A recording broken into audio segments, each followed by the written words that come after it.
Hey there! In this video I'm going to show and explain to you the making of process of this picture, which was the special drawing for my Cheetah tutorial.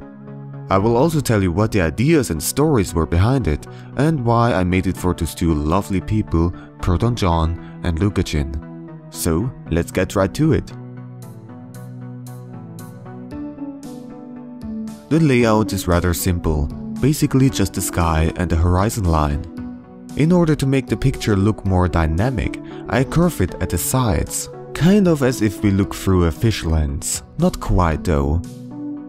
The sketch of the one-eyed cat Bagel has been drawn with the techniques I learned from my own cat tutorial series. So if you want to know more about how to draw cats, then you can also check out those videos. I am drawing only the basic skeletal structure at first, to figure out the pose and positioning. Bagel is supposed to be running. This particular pose is basically the moment when all four legs are in the air during the running cycle.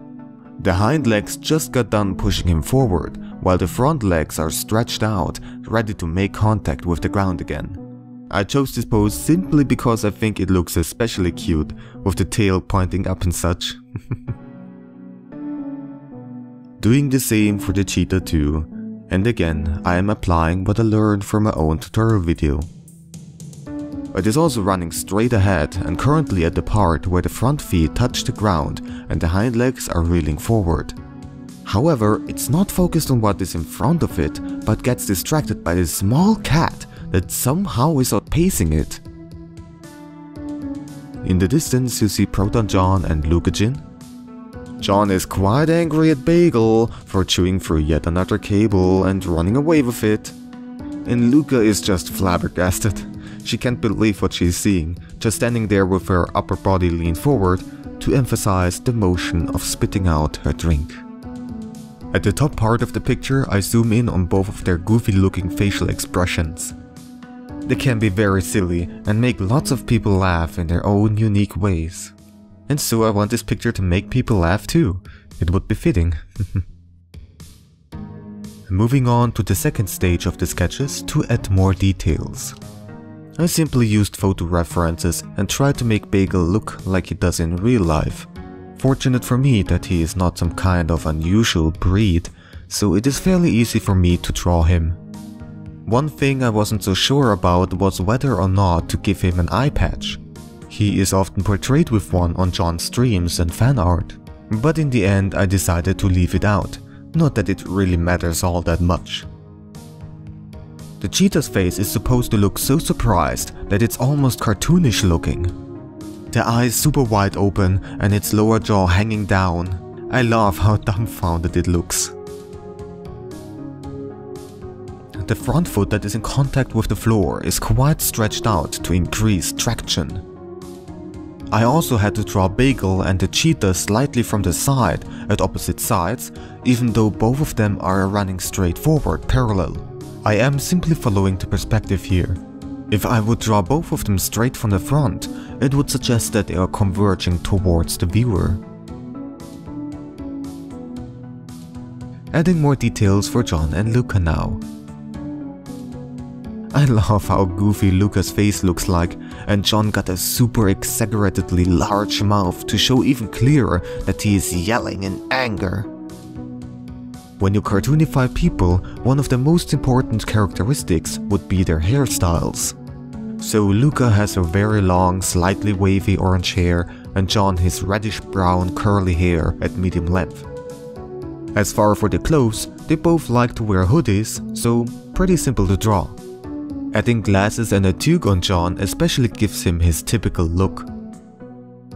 Oh yeah, drawing hands is hard, but simply taking a photo of my own hands in the positions I need and using that as reference makes them much easier to draw.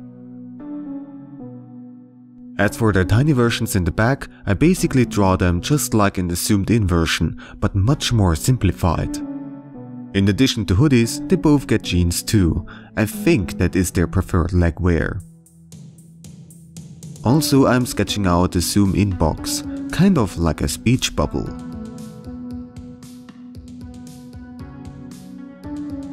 There is not that much to say about the outlining process here, other than that I use a fairly soft brush and kind of paint the lines, stroke by stroke.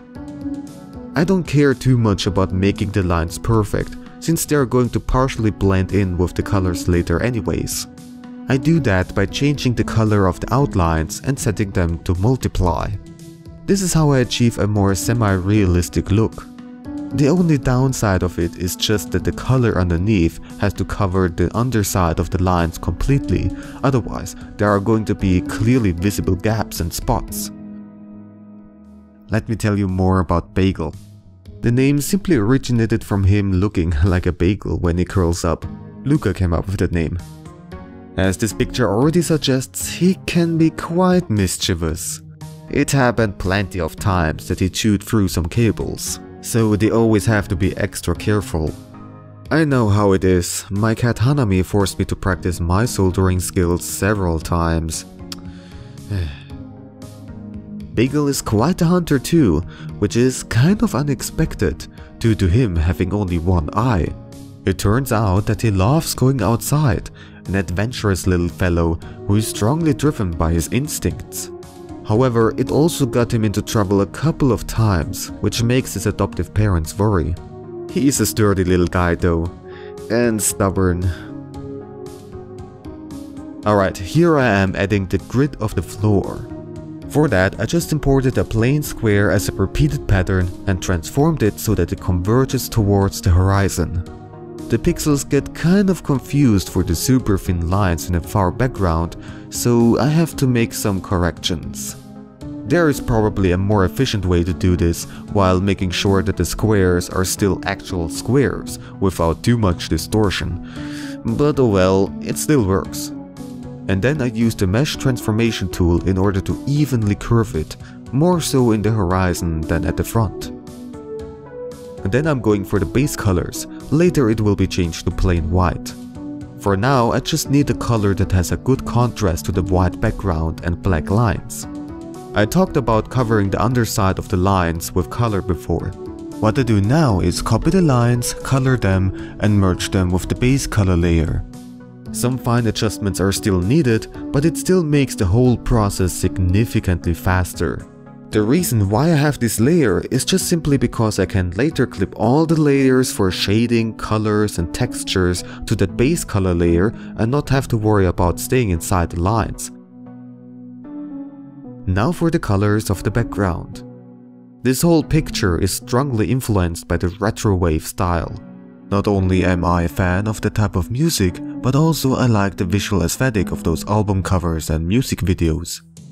The colors magenta, purple and blue are especially dominant, with the sun in the complementary colors yellow to orange. Color balance wise it works really well, with those colors there is not much you can do wrong. The sun normally has those lines cutting through the lower half, and everything looks kind of cyber futuristic, some sort of nightscape with neon lights everywhere. Then I also let the squares underneath all of those characters light up in a bright blue color. The adjacent squares are also lighting up, but progressively less so, making them fade out. I got that idea simply because I wanted to better indicate Bagel's position.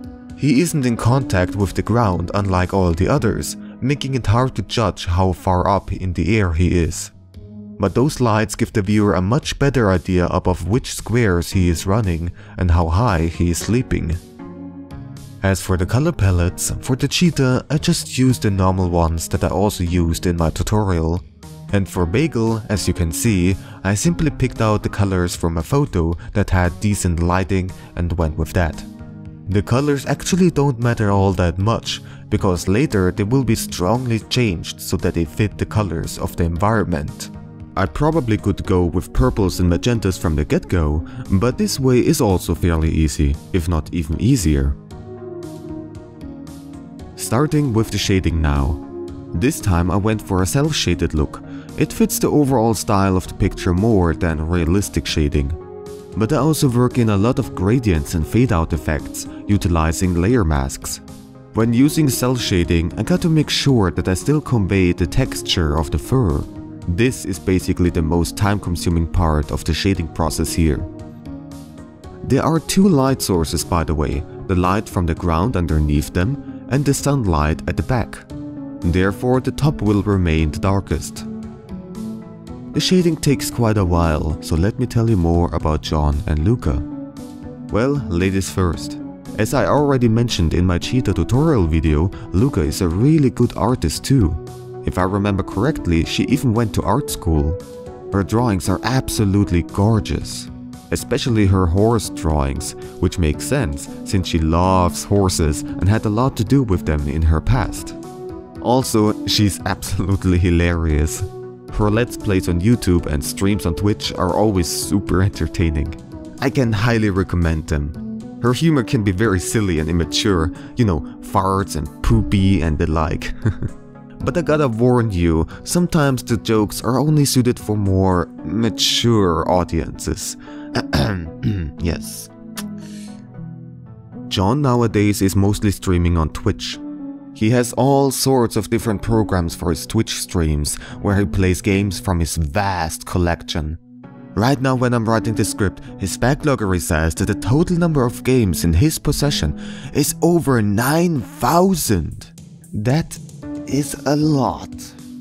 But this enables him to make all sorts of creative shows, like fortune cookie streams, where the viewers can vote for what he is going to play from a set of random games from his collection.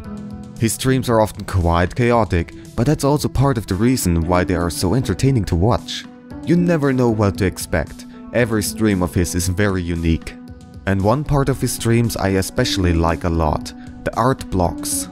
During the breaks and at the end of the stream, he shows off art from the community, which usually is referencing what happened just a while ago during the stream. There is a lot of variety in those art posts, from silly photoshops to hilarious quick sketches to beautifully made art pieces. But these art blogs also have been a huge inspiration for me for creating an art community myself. They originally gave me the idea of starting to make show and ask videos, which by the way I want to initiate fairly soon. John strongly supports all of the artists in his stream. He genuinely loves seeing all the art and doesn't discriminate based on skill level, styles, or kinks. Yes, I said kinks, because quite some art is quite suggestive. Of course, they stay within the terms of service of Twitch, so it doesn't go that far. But not that really, it goes pretty much as far as it is allowed. So yeah, you have been warned. There aren't just drawings of boobs though, a lot of the art posts are also very wholesome. At this point, I also want to say that I personally have no problem with that kind of art. At all. My philosophy is that as long as you're not harming yourself or others, or do something illegal, you can do whatever you want. So yeah, I love John's streams too and highly recommend them. You can see me drawing the spots on the cheetah right now. Because of the view angle, a lot of the spots are very cramped together. And you can see that I tend to start with the spots at the borders or along lines where the muscles or bones are supposed to be emphasized. I find it helpful because later I just have to fill out the in-between areas, which is fairly simple. So, originally I learned about John and Luca through TRG, the Runaway Guys on YouTube. They are three dudes, Chugga Conroy, Nintendo Capri-san, and Proton John. But the TRG family is much larger than that and constantly growing. Masaya and Nella, for example, for whom the previous drawing was, is also part of it. They do fantastic things together, like the TRG Colosseum, a big charity event where all of them gather to raise money for a good cause. That event, no lie, is my favorite event every year. So many awesome people doing lots of funny and creative things together. It's really great. As you can see, I am adding some colors now. They don't stay like that for long though, but I put a color layer above it at multiply so that the colors fit in nicely into the overall drawing. And then I do the highlighting. For that purpose, I have two different colors, orange yellow from the sun and bright blue from the floor lights. I like using glow dodge as the layer setting because it makes it easy to give everything this, well, glowing look. So the highlights at the back are going to look much warmer than those that come from below. I also make sure that the light intensity of the floor light is gradually getting fainter. Therefore, the feet, for example, are super bright while the head remains relatively dark. Next up are Bagel's stripes. For those, I had to look at a couple of photos of him for reference. To be honest, I was worried that I wouldn't do a good job painting these. But it worked out alright. I just had to keep telling myself that I don't have to perfectly replicate them. More color adjustments are barely needed. Only a few areas on his body seem to be slightly brighter.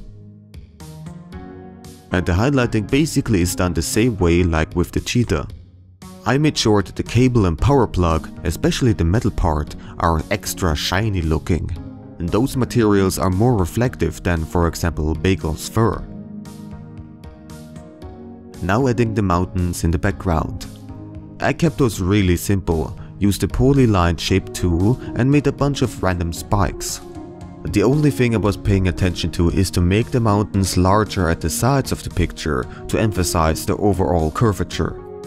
The rows are progressively getting brighter the further they are at the back, an easy way to create the illusion of distance. Those mountains got a couple of extra color gradients, the magenta from the floor and the orange from the sun in the middle. The latter has a glow dodge layer again, therefore in the middle you can see those intense colors, almost as if the mountains are so hot that they glow. I kept the clouds fairly simple. The bottom of the clouds remains mostly flat, while the top has these random round looking shapes. You can see that I redid the mountains and clouds because I just wasn't pleased with how they looked like.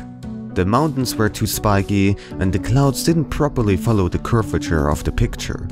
That is why I drew these guideline curves and copied them on the other side flipped to make sure that on my second try I do a better job. And then I used the blend tool and a soft smudgy brush to work on the details of the clouds. The top of the clouds got kind of fluffed up, making them look softer. Round brush movements were important to achieve that look, while at the bottom I made straight lines that followed the overall curvature again. Oh, and the magenta color of the clouds was only chosen based on what would fit the other colors of the picture. Realistic colors or not didn't matter at all. But I did give them some orange as light reflections from the sunlight. Finally, John and Luca are getting some colors too. Kept them waiting, huh? John's toque is dark grey because one of his favorite ones has that color, I believe. The hair and skin colors are obviously based on the actual colors. I didn't worry too much about picking the exact tones because everything is getting purple-fied anyways. Luca's hoodie and cup were simply painted in grey because I know that she likes grey. And I think so too, grey can be an awesome color. I especially love it in the dark themes of my abs and sides. Grey just gets a bad rap because it is often associated with boring and lifeless stuff, like grey apartment blocks, one row after another. But like every color, it matters where it is applied to make it look good or bad. That is why when somebody asks me what my favorite color is, I don't really have an answer, because it really depends. Well, speaking of, John's favorite color is blue, at least it's one of them, and in TRG he is always represented with blue, so that's why I gave his hoodie that color. Oh, and if you already know Luca and John, you probably recognize those two references on her cup and his hoodie. Luca is the biggest Final Fantasy XIV fan I know, and girl is basically a very common phrase of hers. She even has an emote of that word on Twitch.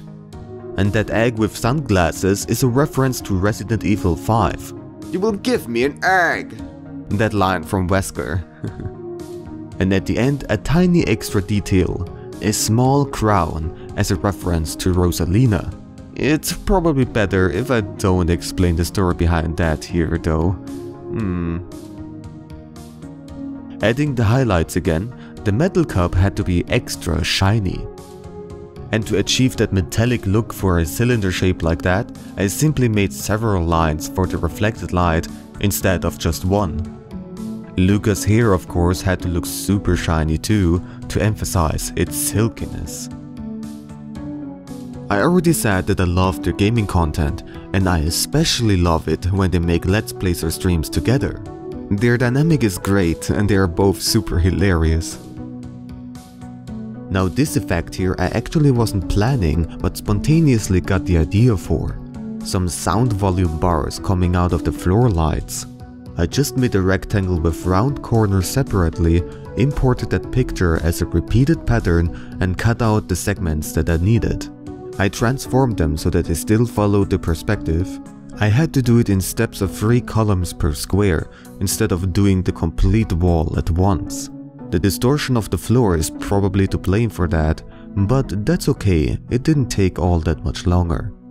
I set the layer to overlay, gave them fade out gradients and cut out random numbers off the top so that it looks like actual sound levels of some music playing. Most likely some retrowave style music playing from the floor? I don't even know, it's just supposed to look cool. Added a vignette effect at the corners of the picture and a scan line texture over the whole drawing, making it look even more retro. And then I selected a rectangle from the background behind Luca and John and copied it over into the zoom in box, roughly scaled and positioned the same way. It turned out to be a really nice looking background. Here and there some small adjustments like the size proportions of John or Luca's spit cloud. And one last important effect is the blur of Bagel's and the Cheetah's feet to better illustrate that there is fast movement going on. I didn't want to overload the picture with blurriness, so I kept it quite faint, but it is still a recognizable difference. So what I did was basically create copies of their individual feet with all of their layers merged. The blur effects can only be applied to one layer at a time after all, and that is why I kept this step for the very last. I chose to use radial blur because it enabled me to make the gradients of blur that I wanted by placing the center of the radial blur properly.